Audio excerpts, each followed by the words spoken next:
Well, we're back again. I had promised you not only would we show you a new way with kale, which for many of us is a new vegetable we're working with, but we're gonna show you a new way with something that most of us grew up with.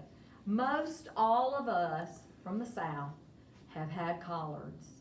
And we here at Adams School have been well blessed with a way to grow collards, and we have actually benefited in many ways from the growth of those. We have a tunnel house thanks to funding from WRC&D, and Wiregrass Resource Conservation and Development Council gave us the funding to build our first tunnel house. We have grown a world of collards in that tunnel house, and I learned two things about collards that I never knew, and one of those was something that I just didn't realize was not true. One thing I learned about a collard, if you grow them in the tunnel house and you water them from down at the root, you have very little washing to do. You have no backsplash up on your collards from the sand because there's no water raining down on them to pop the dirt back up. The other thing, I was always told that a collard was not good until the first frost hit it. Well, when you grow in the tunnel house, no frost ever hits it. And our collards that we've had from our tunnel house are delicious. So we are right here back in the All-In Credit Union Culinary Arts Center, and we just wanted to share a little bit about collards. Now, Yvonne, I know you're like me. We're from that same generation. We would know when we got up in the morning if we were going to have collards that day. Because number one, our mama, our grandmama, would start cooking those collards early in the morning. And they boiled them, and they boiled them, and they boiled them. Well, we are not going to boil these collards. We are going to braise these collards. And do you remember what the other distinctive thing was about a cooking collard? The way they smelled. They smell so strong and unpleasant.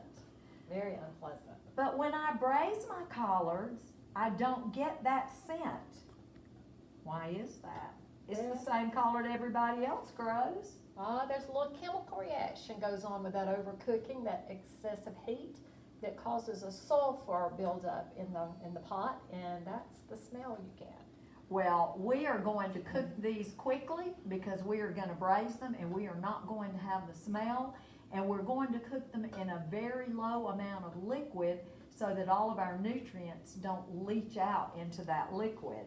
One thing you do when you get your collard, if you buy collards, you'll notice they have a stem that runs up the back, and some of them, it is a thick stem. I do not leave a stem in my collard that is any bigger than a pencil. I don't like a lot of stem. So I'll grab my leaf and I'll just strip it down. And I take my collards and I stack them up, I don't know, as many as I think I can work with. And I roll them up like I'm rolling up a burrito. And I am going to cut these in strips and then cut them down the middle. And as About a half-inch strip? Probably about a half-inch. And when they cook down, they do shrink some. And as I'm doing this, Yvonne, tell me, why in the world should anybody eat this big old leaf? Well, this big old leaf's been around a long time. It's not a new food by any means, but it's gained some new recognition because of the studies that have been done. Back to a word I had used when we're talking about kale, superfoods.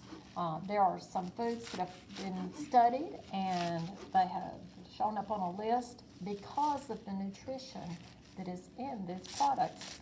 Collards is one of them. They're nutrient dense. That means they have a lot of nutrition packed into those little leaves that it's hard to get without eating a lot of something unless it's nutrient dense. So it's just top of the list in keeping you healthy. And Yvonne, you may want to mention as well, I remember my dad who loved a collard, but he was a heart patient. And he had to limit what he ate. So take a minute and share what we want to remind everyone about that. We are all quick to jump on a good health bandwagon, and we've talked about this.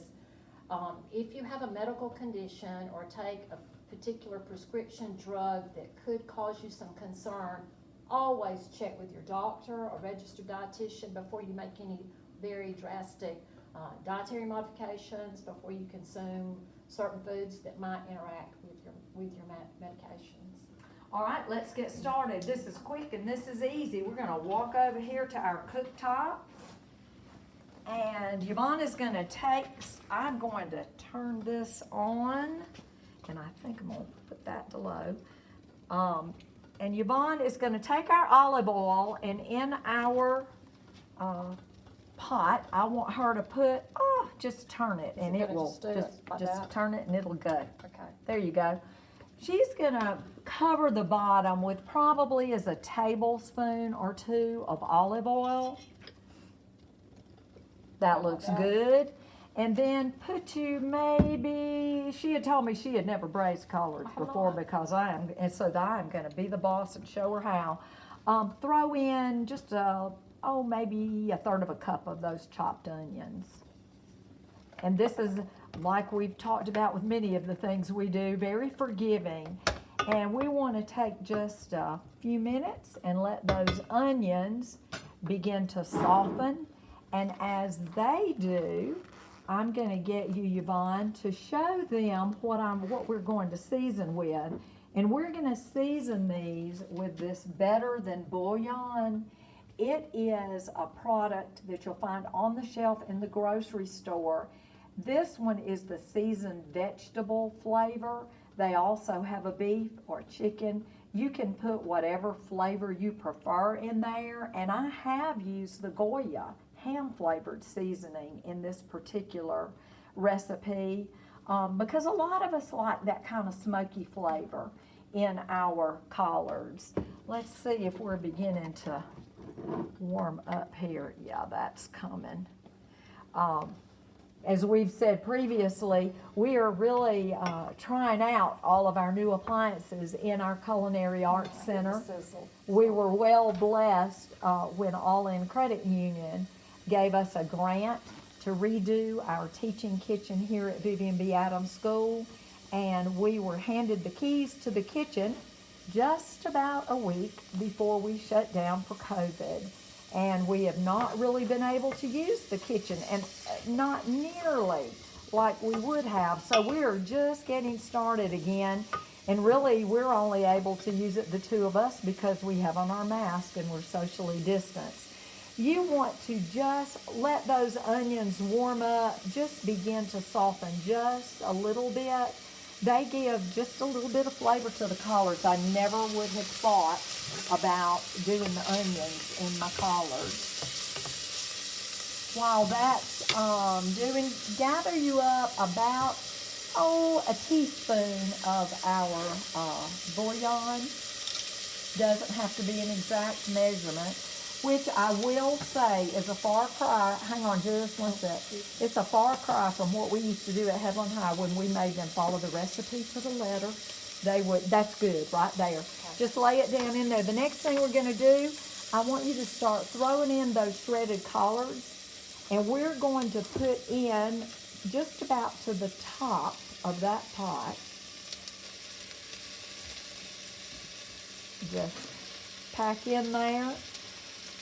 And y'all know collards are like your kale, like your spinach, like so many of your turnips, your leafy greens, your cabbage.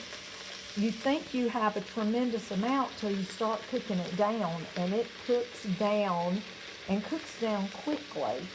So pack those, I wouldn't pack any more. Let's give it a little stir, and then we may decide to put a few more in here in a minute. You do want to do exactly what you're doing. You're really trying to toss them because you're using a fairly high heat. When you braise, you're warming everything up and getting it ready so that then you can simmer it down. These collards will simmer down in less than 15 minutes. which is a far cry from what we've been used to when we've cooked these before. I'll adjust you a little bit over here. Oh, yeah, I can see the difference already. All right, you want to add a few more? Usually I'll bring them down where I've got it, about halfway, and then I'll put another handful or two in there. I love to cook a lot of collards at one time because I'm not one to blanch and freeze them. I'd rather go ahead and cook them, and then whatever is left over, then I'll put in my freezer. All right, we want to just, that pretty much clean out that bowl. I bet it did. This is probably just about a good mess, what we call a mess of collards.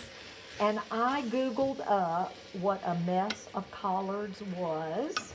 And a mess of collards equates to 1 to 1.5 pounds of collards. I found that interesting. Especially interesting that Google would know what mess was. But you can see that they will get a deeper color. Might as well throw in those last ones in the bowl and empty that bowl out. And we all know from being taught years ago, our greens, the deeper, the darker the vegetable or the fruit, the greater its nutritional value. So when you're looking at something like a collard, you are looking at something that has tremendous nutritional value. Now once we get those where all of them are kind of soft and have turned a deep green, that's okay, we'll throw that baby back in there. That's it. You got it going on. All right.